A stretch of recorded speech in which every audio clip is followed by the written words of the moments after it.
Eterno adiós. Ella comía fresas en un bosque de Budapest. Después, ya nada hubo. Fue aquella fotografía la última. No hubo para la pequeña otra primavera. Había llegado el invierno del 44. En la choza de Laszlo, todo parecía detenido, como si un duende protector hubiese dado un manto de bruma para aislarlo del infierno que se avecinaba. Europa entera estaba amordazada por el verdugo nazi. Esta vez le tocaría a aquel país pequeño, tristemente hasta entonces aliado del Tercer Reich, pero no por eso exento de padecer igual persecución al momento de que fuera políticamente necesario. Si me venturaba por entonces un paisito de colores con casas como pinturas naif. Sin embargo, la persecución sistemática a los judíos se había extendido por toda Europa después de la noche de los cristales rotos. El pensamiento de los hombres sencillos no podía concebir que fuese pecado tener un origen semita, llevar una vida, cualquiera fuera esta, con costumbres, en cada caso algo distintas a las arias, festejar el sábado o no hacerlo, ir a reunirse o no para la oración bajo la luz del lucero, aquel sueño de la estrella, de la primera estrella vespertina. Una liturgia más poética que religiosa, un canto a la esperanza. Pero más allá y por encima de todo, era inverosímil lo que decían. Aquella historia macabra, pensaba Laszlo, que en una sola noche los soldados de las SS hubieran destrozado miles de negocios y quemado 1500 sinagogas.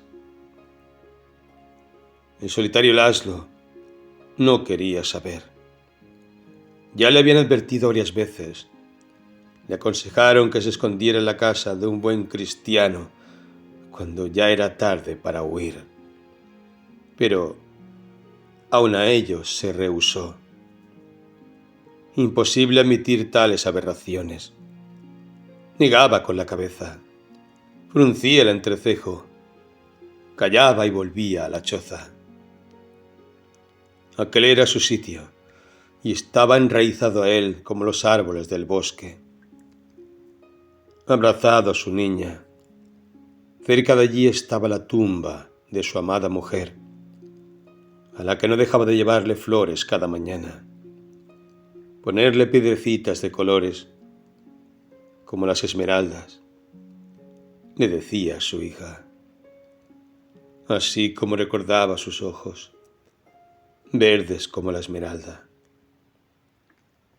La choza era pequeña, pero cálida. Prácticamente todos los muebles habían sido construidos por Laszlo. Un estante de roble alojaba delicadamente a sus criaturas talladas, y un galpón donde dejaba los trineos que iba confeccionando con paciencia, no sin cierta ilusión para la Navidad. Ahora había muchos. Se acercaban las fiestas y su niña estaba exultante. Aquella había sido una tarde particularmente fría. El bosque estaba blanco. Caía la nieve vertical. El viento había cesado y el paisaje adquiría una magia particular.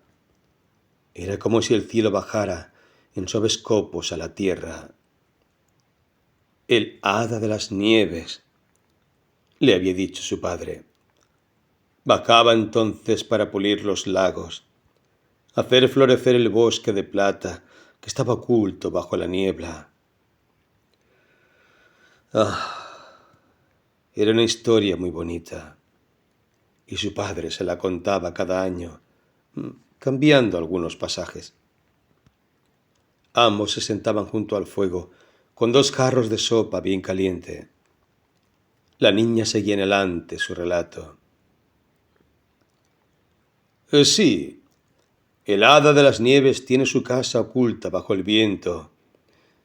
En verdad, es su casa invisible, como el mismo viento, y en ella aloja los aromas de la primavera que han emigrado. Cuida sus esencias para que no se pierdan hasta terminar el invierno. Y es por eso que brilla el Balaton y se siente olor a jazmines en el atardecer del invierno. Había unido distintas leyendas, sumando a esto su poderosa imaginación. Tal vez porque se había criado entre campesinos y desde niño fue un pequeño solitario. Se alejaba de los otros niños, no por temor, sino por amor a su soledad. Nunca oyó ningún reproche por parte de sus padres. Iba a la escuela del pueblo, como era costumbre. Evitaba faltar y hacía sus deberes con aplicación. No deseaba entristecer a sus padres. Ya bastante difícil resultaba para ellos la vida diaria. Sin embargo, su mayor deseo era terminar lo antes posible con sus tareas, sumergirse en el bosque y ponerse a tallar la madera de los árboles caídos. Muy pronto su talento fue reconocido entre los miembros de su familia. Lo estimularon regalándole una caja con instrumentos y pinturas para que pudiera seguir adelante con su vocación. Pronto comenzó a confeccionar juguetes que repartió entre sus compañeros. Luego, hacia los 10 años, se confeccionó un trineo. Nadie le había dicho cómo, pero esos talentos, decía su madre, se llevan en la sangre. Y el niño se hizo adolescente. Comenzó a frecuentar la biblioteca del pueblo y a su talento natural se unió el literario, la pasión por las leyendas. Pregonaba bellísimas historias que recreaba a su placer, de las leyendas de su patria y de otras, agregando o quitando aquello que le venía en ganas. El objetivo era poder ser fiel a las visiones de sus sueños. Así creció el artesano de los duendes. Fue luego de la muerte de sus padres que emprendió un viaje hacia las vecinas tierras de Yugoslavia. Ancló en Zagreb, una ocre ciudad algo sombría pero llena de mágicos encantos que despertaban su imaginación, sus callecitas de piedra, su misterio. Allí trabajó de aprendiz de carpintero. Su maestro era un hombre bonachón, robusto, adepto al buen vodka y a las abundantes comidas. Un hombre risueño y generoso. Al ver al joven, luego de que éste le mostrara alguna de sus destrezas con la madera, no dudó en emplearlo. Lo tomó como un hijo más y le enseñó las artes de la carpintería y la confección de muebles. Su negocio era muy bien reputado en la ciudad. A él acudían las familias de abolengo. Sus trabajos llevaban un sello personal que ciertamente gustaba mucho a las clases acomodadas. Trabajaba con ébano y otros materiales exquisitos. Su pasión por los detalles, que cincelaba en cada pieza. Esto, unido a la solidez de sus estructuras, lo había vuelto uno de los negocios más requeridos por este tipo de clientela. Fue en una de aquellas visitas por la compra de unos muebles que al azar conoció a la madre de la niña de las fresas. Era una joven de buena familia, pero con una tendencia notable a la melancolía. Ambos parecieron simpatizar en el acto. Ella era discreta, delicada.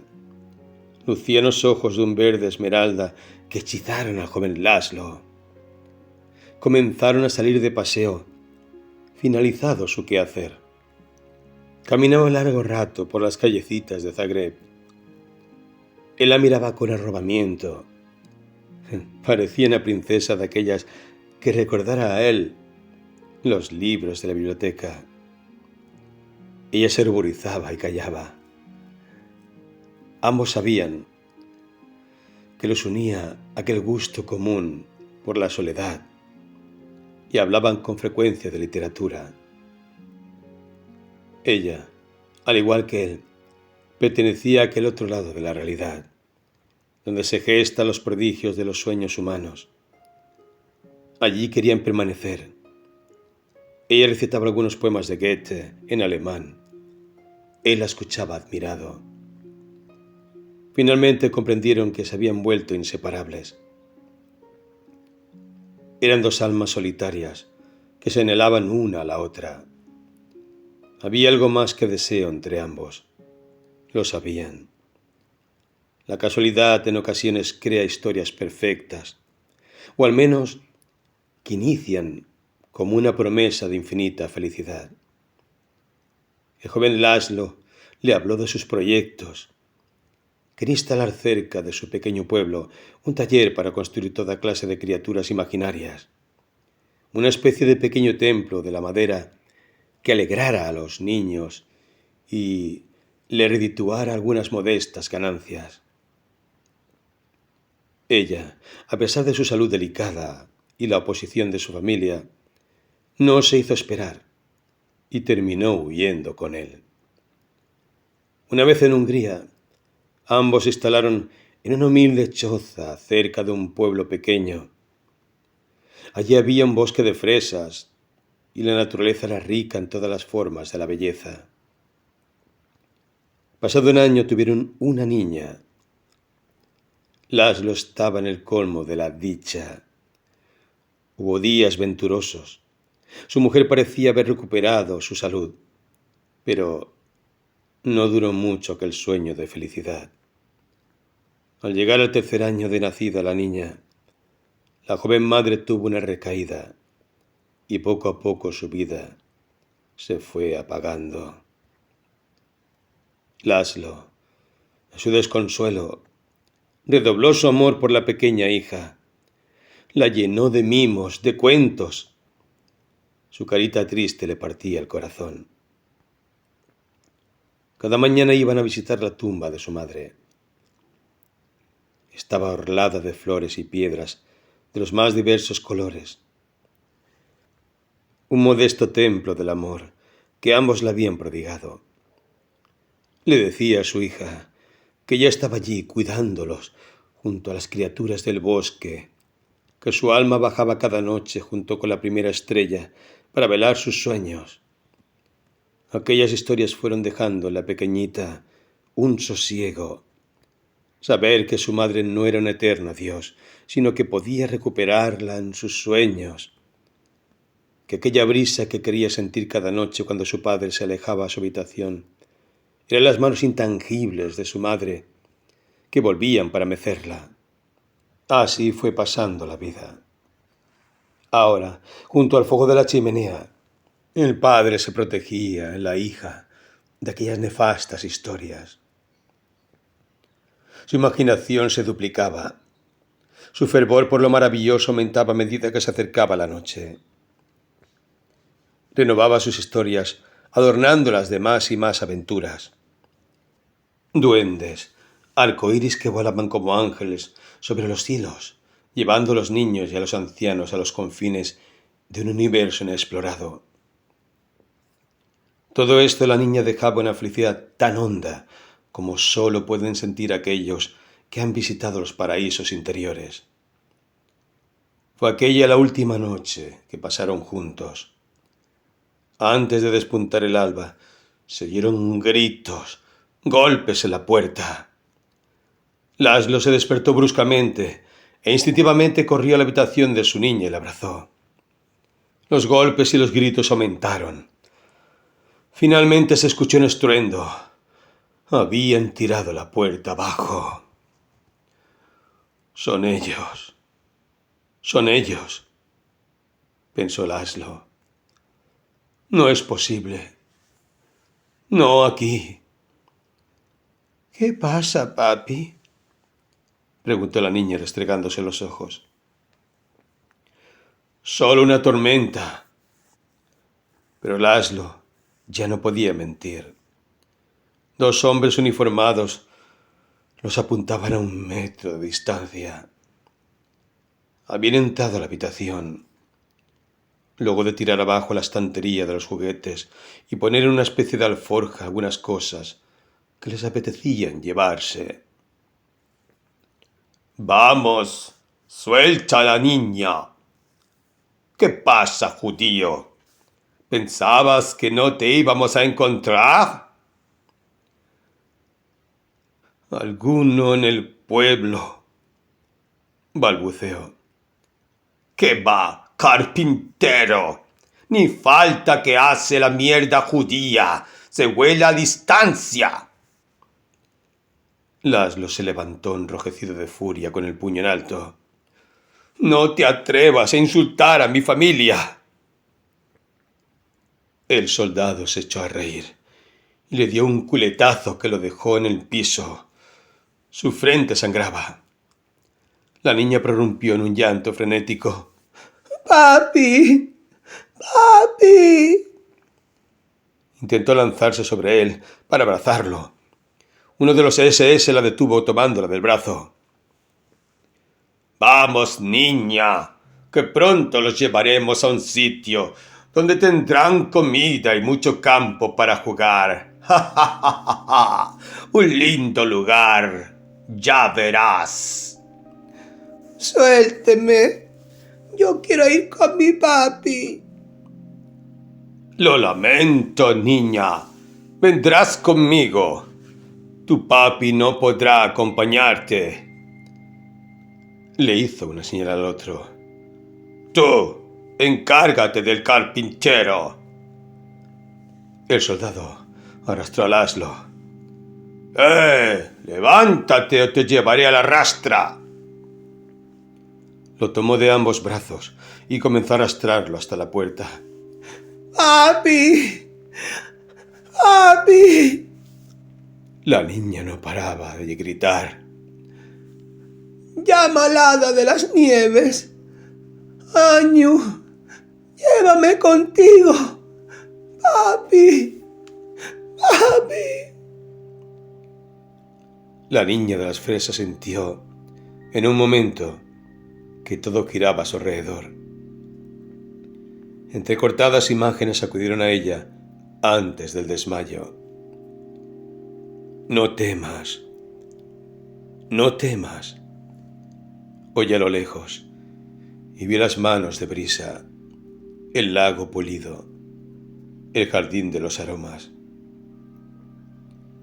El hombre la llevó sin dificultad.